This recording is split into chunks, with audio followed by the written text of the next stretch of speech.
SFI പ്രവർത്തകനെ ക്രൂരമായി മർദ്ദിച്ച സംഭവത്തിൽ KSU Nilamel NSS college unit president രാകേഷിനെ പോലീസ് അറസ്റ്റ് ചെയ്തു.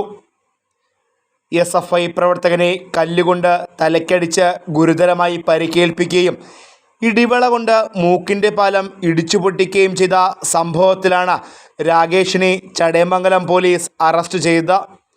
നിലമേൽ NSS കോളേജിലെ 2ാം വർഷ വിദ്യാർത്ഥിയും മടവൂർ സ്വദേശിയുമായ SFI പ്രവർത്തകൻ ആരോമലിനാണ് ഗുരുതരമായി പരിക്കേറ്റത്. കഴിഞ്ഞ 12-ാം തീയതി വൈകിട്ട് 5 മണിയോടെയാണ് സംഭവം നടന്നത്. NSS കോളേജിന് ഗേറ്റിന് സമീപത്ത് വെച്ച KSU യൂണിറ്റ് പ്രസിഡന്റായ രാകേഷും സുഹൃത്തുക്കളും ചേർന്ന SFI പ്രവർത്തകനായ ആരോമലിനെ ഇടിവള കൊണ്ട് മൂക്കിനിടിച്ച് താഴെയിടുകയും കല്ലുകൊണ്ട് തലക്കടിച്ച് മുറിവേൽപ്പിക്കുകയും ചെയ്തു.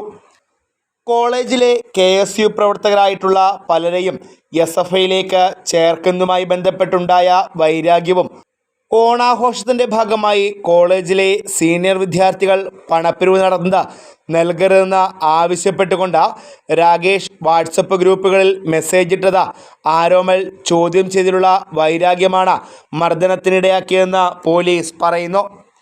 ഗുരുതരമായി പരിക്കേറ്റ ആരോമലിനെ സുഹൃത്തുക്കളും മറ്റും ചേർന്ന കടക്കൽ താലൂക്ക് ആശുപത്രിയിലേക്കും തുടർന്ന് പാരിപ്പള്ളി മെഡിക്കൽ കോളേജ് ആശുപത്രിയിലേക്കും മാറ്റി. ആശുപത്രിയിൽ നടന്ന പരിശോധനയിലാണ് മൂക്കിൻ്റെ പാലത്തിന് പൊട്ടലുള്ളതായി കണ്ടെത്തിയത്. അക്രമത്തിനു ശേഷം ഒളിവിൽ പോയ പ്രതിയായ രാജേഷിനെയും സുഹൃത്തുക്കളെയും പിടികൂടുവാൻ ചടയമംഗലം പോലീസ് അന്വേഷണവും ആരംഭിച്ചിരുന്നു. ഇതിൻ്റെ അടിസ്ഥാനത്തിൽ കഴിഞ്ഞ ദിവസം രാത്രി ആയൂർ ഭാഗത്തു നിന്നും രാകേഷിനെ ചടയമംഗലം SHO സുനീഷിൻ്റെ നേതൃത്വത്തിലുള്ള പോലീസ് സംഘം അറസ്റ്റ് ചെയ്തു. പ്രതിയെ കോടതിയിൽ ഹാജരാക്കി റിമാൻഡ് ചെയ്തു. Fox TV news bureau, Anchal.